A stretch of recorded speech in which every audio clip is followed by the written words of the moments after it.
All right, look, man, I know I'm late. I got it. Y'all ain't seen me in 3 weeks on a regular video, but I've been streaming. Wow. Doing so many things at one time. First of all, we got the Helldivers 2 review. I really want to know what's so good about Helldivers 2. Everybody been going crazy. Everybody been telling me to play the game, this and that. I should stream it. It's hot right now. Deploying reinforcements. Let's find out. The first time my squad fought a Bile Titan was a disaster. We dropped into a hot zone full of Terminids and lost all of our extra lives before we even found the thing. It took everything we had and more than a little luck to bring it down, but somehow we managed to do that and get the entire squad back onto our evac ship.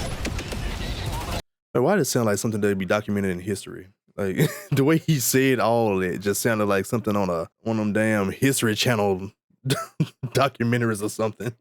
And then we dove right back in for more. Helldivers 2 is hilarious, smartly designed, and intense, especially when you're serving up a nice hot cup of liberty with your buddies.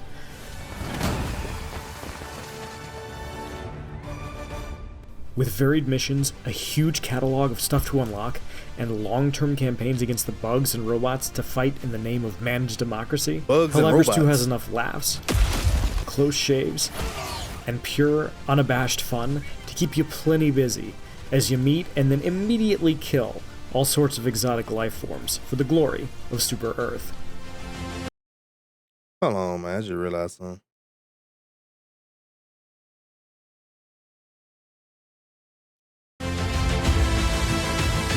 I had to change something over real quick.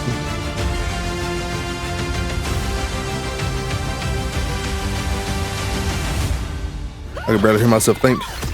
No! Sweet liberty! No! Oh, this is definitely Starship Troopers right here. Look familiar?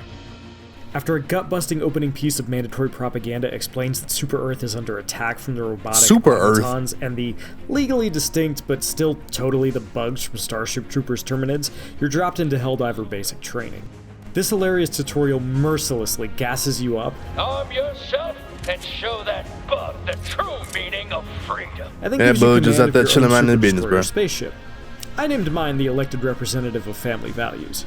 From there, you'll head right to the front lines. Each world has multiple missions, with multiple objectives, which range from destroying Terminid eggs to this looks good, though. Nuclear That's the crazy part. It really looks good. Just a regular day at the office for your average graphics look great. Maps are distinct and unique, even on the same all my planet. homeboys vouch One might for have it. a lot of water and hills, while another is heavily forested or covered in snow. On top of that, each mission usually has a couple of optional objectives to complete, like loading a piece of artillery that you can use later. Oh or yeah, terminating a treasonous broadcast. Combine that with bugs bursting up from underground and robot dropships delivering reinforcements from above, and no two missions ever play out the same way.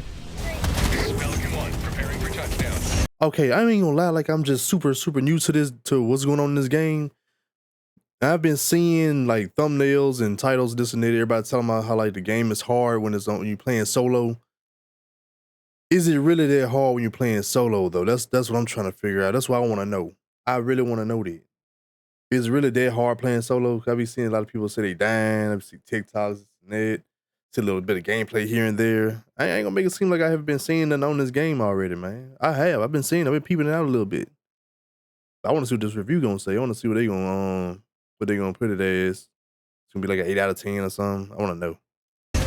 Shooting is satisfyingly weighty, and Helldivers 2 forces you to coordinate to succeed as a group. Or play smart if you're alone. Extraction complete. Pelican 1 beginning ascent. You're racing against the clock. If your mission timer hits 0, you won't be able to call in any more stratagems. Special abilities like orbital strikes or additional weapons like the railgun. Your squad has a limited number of lives too, so you have to pick your priorities, manage your resources, and choose where to spend your time. Then there are the cool little touches. For instance, reloading discards any remaining rounds you have in a clip. If your leg takes damage, you won't be able to sprint, and if your arm is injured, you'll be less accurate. Wow. These details really? make sure you're always thinking about how to best face the horde around you. Helldivers 2 is also generous with the rewards that you can buy on your Super Destroyer between missions. Don't have a cool weapon? You'll probably find something fun to use temporarily during a mission, and then be able to afford a better gun of your own after a few rounds. One of my favorites is the anti-material rifle, an anti-armor behemoth that lets you take on huge bile-spewing bugs without ever getting close to them. And yes, Lord. That's handy because they can kill you in a single volley if they do. And then there's the railgun. You simply point it at a problem and the problem becomes a puddle at your feet. Sometimes there are even special events that give a specific stratagem to every Helldiver for a limited time. You don't get to keep any weapons you pick up on the map once the mission ends, but trying them out by finding them or during special events is a nice way to test them before unlocking something permanently. One of the ways you'll do that is through a battle pass. Yes, there's a paid version with lots of weapons and armor, but there's also a free one with even more stuff, and you can also just...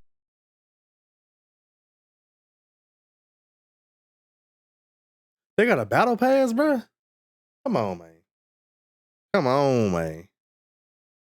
It must not be that bad or something. It got to be, like, worth it. It must be worth it. I'm just saying, I don't know, bro. Ain't no way they got a battle pass in this game. Somebody let me know if it's worth it, man. Please. Just unlock gear the old-fashioned way by completing missions. The free pass alone gives you almost enough premium currency to upgrade to the paid version, and you can find more during missions if you explore enough. It also sports what might be Helldivers 2's best weapon, the Breaker, a fully automatic shotgun that treads Terminids and automatons alike. That's not to say the premium Battle Pass doesn't have cool exclusives. I love the Explosive Liberator, a high-powered version of the basic Liberator assault rifle, but you don't need them to succeed. Meanwhile, stratagems and ship upgrades can only be purchased with in-game currencies you earn by completing mission objectives, so there's plenty to unlock not tied to a pass. A lot of these can make a huge difference in how you play. One of the first things I earned was the ability to call in a stationary turret that automatically blasts away. I found out the hard way that friendly fire is a thing, and it can kill you if you stand in front of it, which makes for some really funny moments. Man, look, the way my homeboys play, bro, this ain't finna work out. I've since upgraded to the Mortar Sentry, which I never leave the elected representative of family values without. God dang, the tenant big ass bug up. Currently available at level 20, which took me somewhere around 30 hours to hit. Oh wow. Definitely slowed down as I got closer to that point, but levels still feel like they're coming when I want them to, especially when I play at higher difficulties. If there's a downside to this, it's that there's so much stuff to unlock that it's tough to decide which things to get first. Some are noticeably better than others too, but again, Helldivers 2 never feels like it's trying to trick you into spending money for something you don't know if you'll want. In an era of nickel and diming, the fact that you can comfortably ignore the paid battle pass entirely is awesome. You'll need every stratagem and ounce of teamwork you can muster to defeat the foes of That's how that Starship Troopers reference just There's a ton of enemy variety in Helldivers 2. There's your standard issue small bugs, but there are also bigger guys that spit acid at you, armored bugs that will charge you, and bugs that can go invisible. And I haven't even gotten to the robots with chainsaws for hands. No, I was waiting on, like, I've seen the robots and stuff, but dang. Or they're honest-to-God battle tanks that will chase you. Bro, that's a Star Wars, whatever that thing is, Walker, man. You to plan a strategy, coordinate with your teammates, and then think on the fly once things inevitably go wrong. God dang! And it's as satisfying to pull off an improbable come-from-behind victory as it is to accidentally blow up your friend with an airstrike. If Helldivers 2 has any caveat, it's that it kind of has to be played with friends to get the best experience. None of the difficulty levels scale to your player count, so you'll will never finish the mission, bro. At the lower end of its 9 options, which will slow your progression. When played with friends, though, Helldivers 2 sings. There have also been some performance issues around its launch, with iffy matchmaking and post-match rewards that don't always go through. In a couple of games, my frame rate resembled a PowerPoint presentation. And one time this happened. Bro, all this hype this game got, it'll be alright. Absolutely. But not a good way to fight the foes of Super Earth. Thankfully, these problems have gotten rarer as patches arrive, but they aren't 100% solved yet. None of it stops Helldivers 2 from being a ton of fun. I love the way it delivers little pieces of lore through funny propaganda videos on your Super Destroyer. So next time you find yourself unable to run, aim, or stay alive, stick yourself with a stim, soldier! Watch a few and you realize we might be the baddies. is also intentionally over the top that it's impossible not to smile. The existence of high casualty missions implies the existence of low casualty missions, and we can take some solace in that. Helldivers 2 has my regular squad and I shouting things like, "Looks like those robots could use some freedom," while playing. How about a nice puff of liberty? And I always laugh when an airstrike turns my Helldiver into nothing but a bloody torso wearing a cape. I also love that death means you get a new Helldiver with a new voice. There's so many little details like this that make Helldivers 2 special.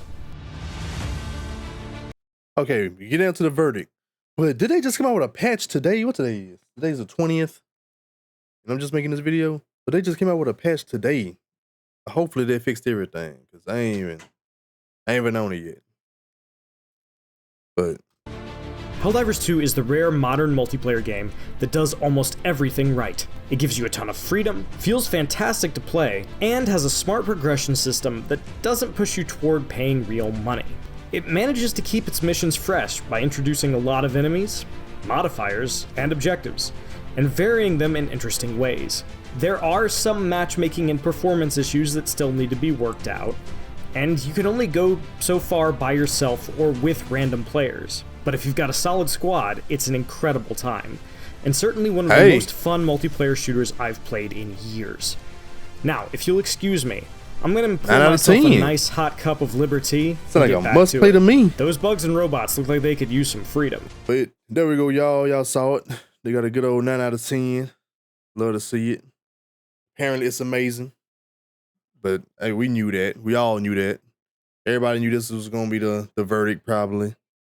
Everybody already said, hey, this is definitely a 10 out of 10, 9 out of 10. See some good reviews. I saw on Steam today it has some mixed reviews. I don't know what that's about. Maybe it's about the performance issues, but they put a patch out today. But other than that, y'all, that's my time. We see that we got a 9 out of 10 for Helldivers 2. Until next time, y'all.